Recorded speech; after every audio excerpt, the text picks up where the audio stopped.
Welcome back to Ganapathi mobiles. ఈరోజు వచ్చేసి మన వీడియో ఏంటంటే, మన షాప్లోకేమో కస్టమరు డిస్ప్లే బ్లాంక్ అయిపోయిందని చెప్పి అయితే తీసుకొని వచ్చారు.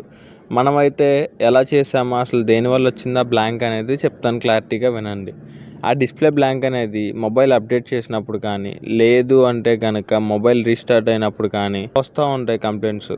మీరు అయితే కనుక మొబైల్ రీస్టార్ట్ చేయడం కానీ, లేదు అంటే అప్డేట్ చేయడం కానీ కొన్ని రోజుల వరకు మానేసేయండి. ఎందుకు అంటే డిస్ప్లే అనేది బ్లాంక్ అనేది అయిపోతుంది. అందరూ కేర్ఫుల్. మీరు కనుక కొత్త మొబైల్ తీసుకుందాము అనుకుంటే కనుక ఫ్లాట్ డిస్ప్లే ఉన్నదైతేనే మీరైతే ఎక్కువ ప్రిఫర్ చేయండి. అలాగే కర్వ్ డిస్ప్లే ఉన్నదైతే కనుక మీరైతే ఎక్కువ ప్రిఫర్ చేయమాకండి. ఎందుకంటే ఆ డిస్ప్లే కనుక పోతే మీకు గనక తక్కువలో క్వాలిటీ సర్వీస్ కావాలి అంటే వెంటనే అయితే మన షాప్ని అయితే విజిట్ అయిపోండి. మన షాప్ లొకేషన్ వచ్చేసి ఎక్కడ అంటే Vijayawada Vijayanagar colony, Machavaram 7 town police station near.